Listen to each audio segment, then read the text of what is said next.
Olá, amados, graça e paz. Aqui é a Catiane Lins, do Ministério Vida. É uma alegria estarmos juntos mais um dia compartilhando a palavra de Deus. Nós estamos meditando nas cartas do Novo Testamento e nós estamos estudando a primeira carta a Timóteo. Nós já vimos o capítulo 1, o capítulo 2 e hoje nós iniciamos o capítulo 3, é o nosso capítulo do dia. Nós já vimos ontem o capítulo 2 é um capítulo bem prático, falando como os homens, as mulheres devem se portar em sociedade, devem se portar na reunião com a igreja. E hoje, nesse capítulo 3, também bem prático, vai ensinar quais as características devem ter as pessoas que são líderes, os pastores, os diáconos na igreja. Quais são as características que alguém que anseia liderar, que anseia servir no corpo de Cristo, precisa ter.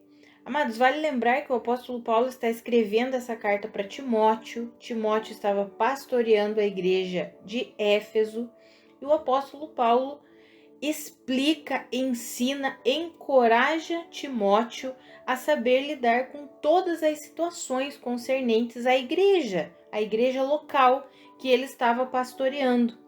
Então, nesse capítulo especificamente, ele vai falar sobre as características de alguém que ansiava pelo episcopado, ou seja, para ser um pastor, e para os diáconos que desejavam servir ali na igreja. Então, eu quero ler com vocês.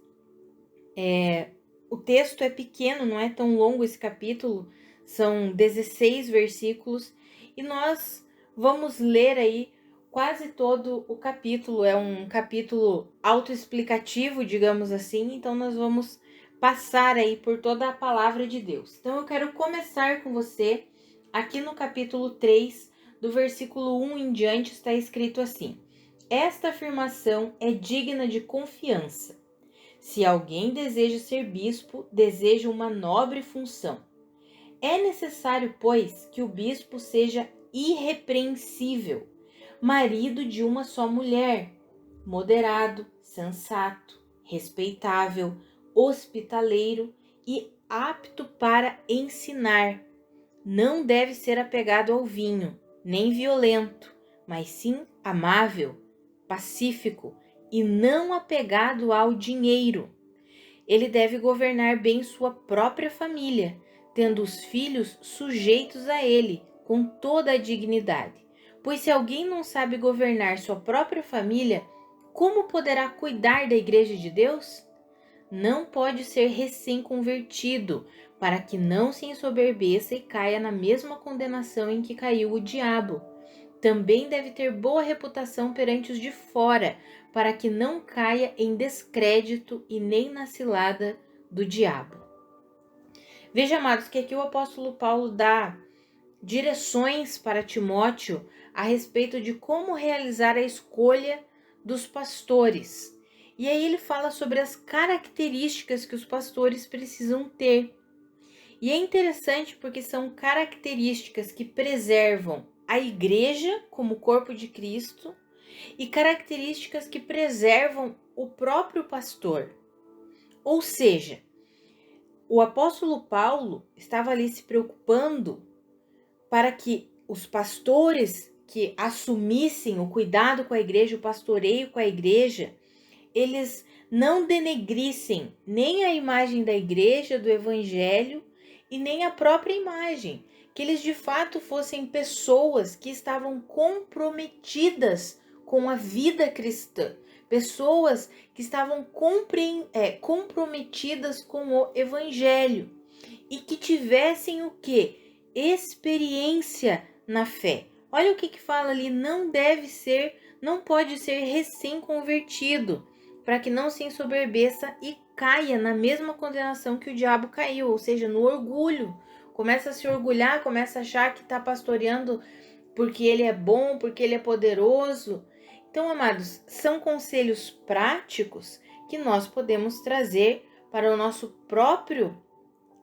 própria realidade, para os nossos próprios dias. Até porque aqui o apóstolo Paulo só falou de características que de fato demonstram que alguém está comprometido com a palavra, com o evangelho.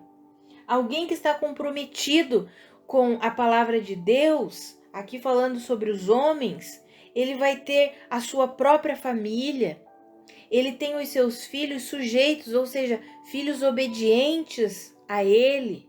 Ele tem a sua esposa e dedica a sua vida em família para a sua esposa.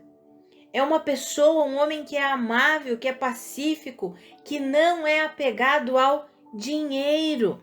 Veja isso, amados. Lá no capítulo 6 nós veremos a respeito do amor ao dinheiro ser a raiz de todos os males, ou seja, um pastor, alguém que cuida das pessoas não deve ser apegado ao dinheiro.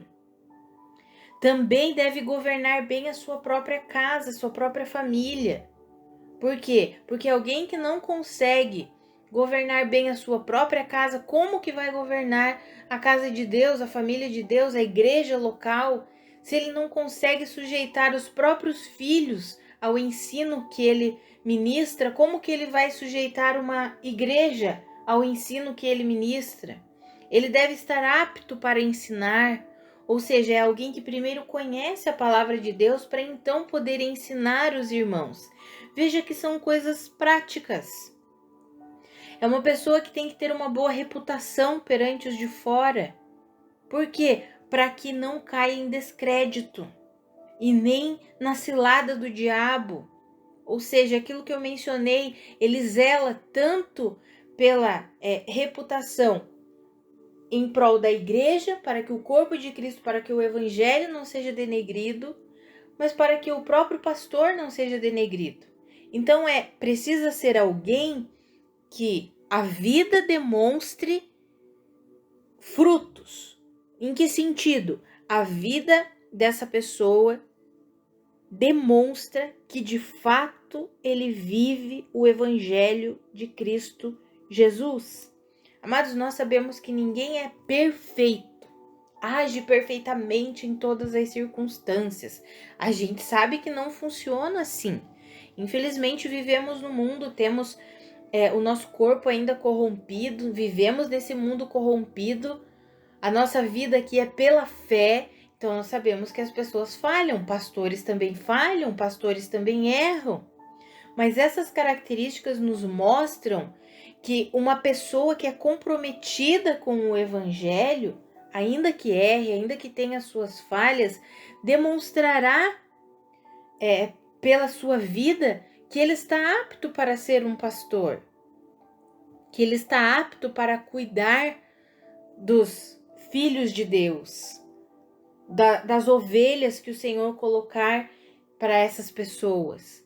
Então, amados, é um ensino bem prático, e se nós levarmos em consideração essa praticidade que o apóstolo Paulo, eu vou colocar assim, essa praticidade que o apóstolo Paulo expõe na sua carta a 1 Timóteo, nós podemos viver como igreja de uma maneira bem tranquila, muito mais do que nós temos vivido hoje, né? Tem sido meio complexo essa questão aí. E nós vemos que muitos e muitos pastores, infelizmente, não têm essas características aqui, né? E uma das coisas que no tempo em que nós temos vivido tem acontecido é o amor ao dinheiro, o apego demais ao dinheiro, é não conseguir administrar, governar bem a sua própria casa. Outros, essa questão da imoralidade. Quando fala marido de uma só mulher, pode significar, eu não fui bem a fundo, vou confessar para os irmãos, não fui bem a fundo a respeito desse ensinamento, marido de uma só mulher, mas pode significar, claro, não ter mais do que uma mulher, mas pode significar também não ser aquele que casa, separa, casa, separa, casa, separa, tem 10 mulheres, já teve 10 mulheres, sabe, amados? Então, são ensinos práticos, né? E nós podemos trazer para a nossa realidade. E ali ele continua e vai falar também dos diáconos, que igualmente também precisam ser dignos, precisam ser homens de palavra. Eu gosto disso, sejam homens de palavra, ou seja, o seu sim seja sim e o seu não seja não. Não seja daquele que fala uma coisa e depois não cumpre com o que fala, mas sejam homens de palavra, não amigos de muito vinho nem de lucros desonestos. Devem apegar-se ao mistério da fé com a consciência limpa. Vai falar das mulheres também, as mulheres que vão exercer o serviço na igreja, que elas sejam igualmente dignas, não sejam caluniadoras, mas sóbrias e confiáveis em tudo.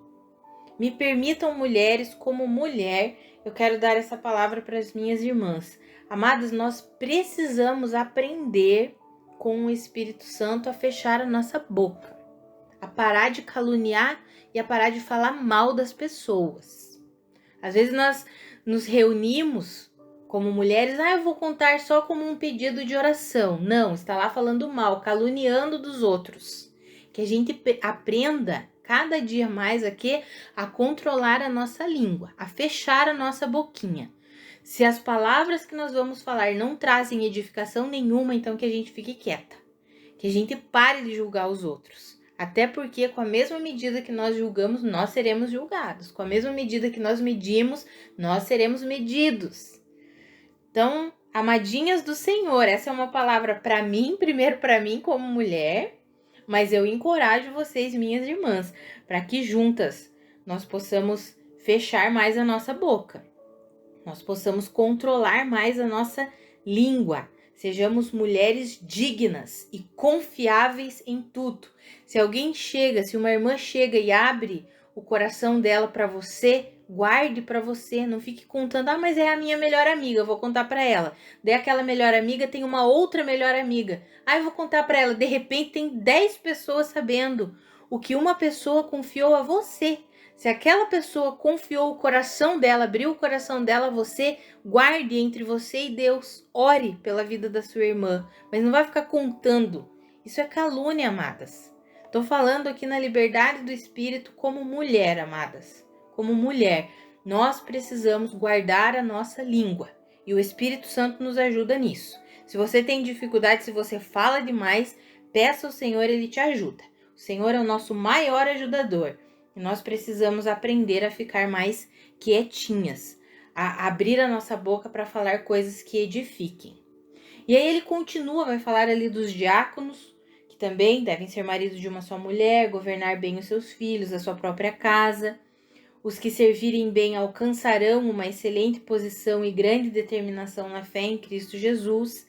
E ele conclui esse capítulo com os versículos que eu quero ler com os irmãos, do versículo 14 até o 16, que ele conclui assim: escrevo estas coisas, embora espere ir vê-lo em breve. Mas se eu demorar, saiba como que as pessoas devem viver, como que elas devem comportar-se na casa de Deus, que é a igreja do Deus vivo, coluna e fundamento da verdade. Não há dúvida de que é grande o mistério da piedade. Deus foi manifestado em corpo, justificado no Espírito, visto pelos anjos, pregado entre as nações, crido no mundo, recebido na glória. Grande é o mistério que nos conduz, amados, a uma vida piedosa, e este mistério é manifestado na obra de Cristo Jesus.